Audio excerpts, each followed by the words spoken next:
Sonia Gandhi ji, Manmohan Singh ji, Antony ji, P Chidambaram ji, Gowda ji, Venugopal ji, all my Congress colleagues, general secretaries, brothers and sisters, friends from the media, I'd like to welcome all of you here today. We are releasing this manifesto, and it is a massive step for the Congress party. When we started this process about a year back,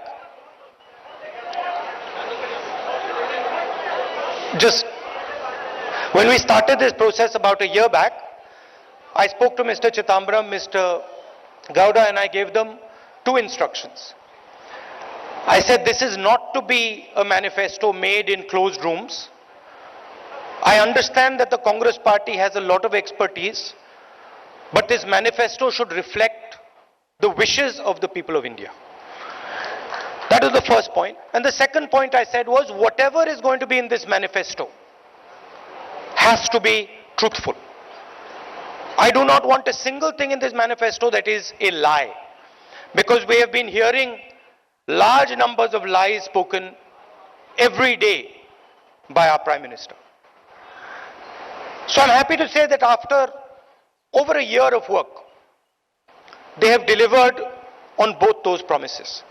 They have delivered the voice of the people, and I know that because the moment we speak about things that are in the manifesto, there is an immediate resonance from the people. तो जब हम इसके बारे में बोलते हैं, जब हम न्याय के बारे में बोलते हैं, जनता से एक रिस्पांस मिलता है. तो ये काफी अच्छी तरीके से हमारी मैनिफेस्टो कमेटी ने काम किया है. तो मैं चिदम्बरम जी का, गाउडा जी का और हमारी बाकी टीम का धन्यवाद करना चाहता हूं. मनमोहन सिंह जी ने अपनी एक्सपर्टीज दी, मैनिफेस्टो को एसेस किया, वेट किया. एंटनी जी ने अपना एक्सपीरियंस दिया, तो उनका भी मैं धन्यवाद करना चाहता हूं. और सोनिया जी ने भी अपने विचार मैनिफेस्टो पे हमें दिए, तो सबका मैं धन्यवाद करना चाहता हूं. देखिए, मैनिफेस्टो में 5 बड़े आइडिया हैं. हमारा हार्ट का सिंबल है और 5 हमारे मेन थीम्स हैं. सबसे पहला थीम न्याय का थीम. प्रधानमंत्री ने कहा कि 15 लाख रुपए हर बैंक अकाउंट में डालेंगे, और वो झूठ था. पूरा देश जानता है कि वो झूठ था. हमने उनकी बात पकड़ी और मैंने मैनिफेस्टो कमेटी से पूछा और कहा कि सच्चाई निकाल के हमें दीजिए. हिंदुस्तान के गरीब लोगों के बैंक अकाउंट में सचमुच हिंदुस्तान की सरकार कितना पैसा डाल सकती है. और एक नंबर दिया उन्होंने मुझे, 72,000 रुपए हर साल. गरीबी पर वार 72,000. और यह कांग्रेस पार्टी की पहली गारंटी है कि हिंदुस्तान के 20% सबसे गरीब परिवारों को हर महीने उनके बैंक अकाउंट में कांग्रेस पार्टी की सरकार डायरेक्ट पैसा डालेगी. एक साल में 72,000, 5 साल में 3,60,000. इससे 2 काम होंगे. पहला काम, गरीबों के जेब में पैसा जाएगा, किसानों के जेब में डायरेक्ट पैसा जाएगा, पहली बार. और दूसरा काम, जो नरेंद्र मोदी जी ने नोटबंदी करके, जीएसटी करके हिंदुस्तान की अर्थव्यवस्था की धज्जियां उड़ा दी हैं, जैम कर दी पूरी अर्थव्यवस्था को, वो अर्थव्यवस्था एक बार फिर जंप स्टार्ट होकर चालू हो जाएगी. तो ये हमारा पहला कदम, न्याय का कदम. दूसरा, चिदम्बरम जी ने कहा सबसे बड़े 2 मुद्दे हैं, रोजगार और किसान. देश में युवाओं को रोजगार नहीं मिल रहा है. नरेंद्र मोदी ने 2 करोड़ की बात की, झूठ. मैंने इस मामले में भी मैनिफेस्टो कमेटी से कहा, मुझे आप सच्चाई बताइए. सच्चाई क्या है? 2 करोड़ नहीं किए जा सकते तो आप मुझे बताइए सच्चाई क्या है? मैं सच्चाई बोलना चाहता हूं और सच्चाई बड़ी क्लियर है। 22 लाख सरकारी रोजगार खाली पड़े हैं, उनको कांग्रेस पार्टी मार्च 2020 तक भर के दे देगी। 10 लाख युवाओं को ग्राम पंचायतों में रोजगार दिया जा सकता है। उन 10 लाख युवाओं को कांग्रेस पार्टी ग्राम पंचायतों में रोजगार दे देगी। एंटरप्रेन्योर्स के लिए आज अगर आप एंटरप्रेन्योरशिप करना चाहते हैं, मेक इन इंडिया की दुनिया में आप बिजनेस खोलना चाहते हैं, अलग अलग डिपार्टमेंट से आपको परमिशन लेनी पड़ती है, रिश्वत देनी पड़ती है। हमने एक बहुत इनोवेटिव आइडिया निकाला है। 3 साल के लिए हिंदुस्तान के युवाओं को बिजनेस खोलने के लिए कोई परमिशन की जरूरत नहीं, किसी से कोई परमिशन लेने की जरूरत नहीं। आप जाइए, एकदम बिजनेस खोलिए, जो बिजनेस आप करना चाहते हैं करिए, हिंदुस्तान को रोजगार दिलवाइए। आप हिंदुस्तान को रोजगार दिलवाएंगे, हम आपकी मदद करेंगे, बैंक के दरवाजे आपके लिए खोलेंगे। 3 साल के लिए कोई परमिशन की जरूरत नहीं। प्रधानमंत्री ने मनरेगा के बारे में बोला, बोगस स्कीम है, बेकार स्कीम है, मजाक उड़ाया। आज पूरा देश जानता है कि मनरेगा ने हिंदुस्तान की कितनी मदद की थी। तो हम मनरेगा के 150 दिन गारंटी करना चाहते हैं।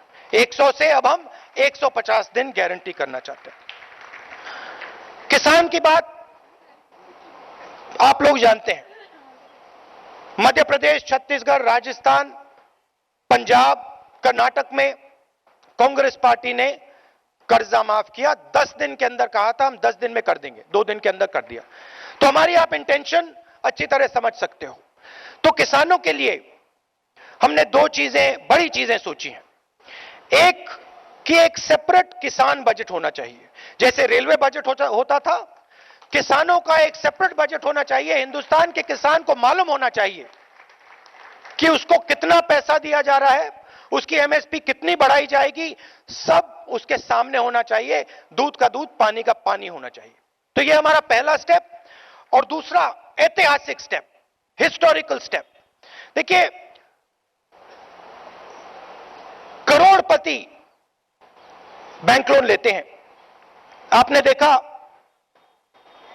अनिल अंबानी जैसे लोग, मेहुल चोकसी जैसे लोग, नीरव मोदी जैसे लोग चोरी करके बैंक का पैसा लेकर भाग जाते हैं। मगर जो हमारे किसान हैं, ईमानदार लोग, वो जब बैंक लोन लेते हैं, अगर वो पैसा वापस नहीं दे पाते हैं तो उनको जेल में डाल दिया जाता है, क्रिमिनल ऑफेंस माना जाता है। हमने निर्णय लिया है कि उसको अब हम क्रिमिनल ऑफेंस ना माने। अगर किसान कर्जा ना दे पाए तो वो क्रिमिनल ऑफेंस ना हो, वो सिविल ऑफेंस हो। तो यह भी एक बहुत ऐतिहासिक निर्णय है। शिक्षा और स्वास्थ्य हिंदुस्तान के भविष्य के लिए बहुत जरूरी है। शिक्षा में हमने निर्णय लिया है कि जीडीपी का 6% पैसा, 6% पैसा हिंदुस्तान की शिक्षा में दिया जाए। यूनिवर्सिटीज, कॉलेजेस, आईआईटीज, आईआईएम, हमारे जो बेहतर सबसे टॉप क्वालिटी के इंस्टीट्यूशंस हैं, हम उनको सब जगह, सब लोगों के लिए एक्सेसिबल बनाना चाहते हैं। तो एजुकेशन के लिए हमारा 6% बजट का टारगेट है। नरेंद्र मोदी जी की सरकार ने उसको रिड्यूस किया है, यूपीए के समय से रिड्यूस किया है। हेल्थ केयर में सरकार एक स्कीम लाई है। बेसिकली स्कीम का लक्ष्य हिंदुस्तान की जनता से पैसा लेकर 10-15 उद्योगपतियों को इंश्योरेंस के माध्यम से उनके जेब में पैसा डालना। तो हम insurance, private insurance based health care पर भरोसा नहीं करते हैं। हम सरकारी अस्पतालों को, सरकारी पब्लिक हेल्थ को मजबूत करने का काम करेंगे। और हमारा फोकस होगा कि गरीब से गरीब व्यक्ति को हाई क्वालिटी अस्पताल की एक्सेस हो, हाई क्वालिटी इलाज की एक्सेस हो। तो ये हमारे 5 फोकस एरियाज होंगे। नेशनल सिक्योरिटी और इंटरनल सिक्योरिटी की आप जानते हैं, कांग्रेस पार्टी का आपको रिकॉर्ड मालूम है। पिछले 5 सालों में बीजेपी की सरकार ने देश को बांटने का काम किया है, नफरत फैलाने का काम किया है, और उनका रिकॉर्ड आपको दिख रहा है। जम्मू कश्मीर में उनका रिकॉर्ड आपको दिख रहा है। आतंकवाद के जो कैजुअलिटीज हैं वो बढ़ती जा रही हैं। तो हम कांग्रेस पार्टी देश को जोड़ने का काम करेगी, देश को एक साथ लाने का काम करेगी, और जो हमारा नेशनल और इंटरनल सिक्योरिटी है उस पे हमारा जबरदस्त फोकस होगा। आप सबका बहुत बहुत धन्यवाद। Thank you. जय हिंद।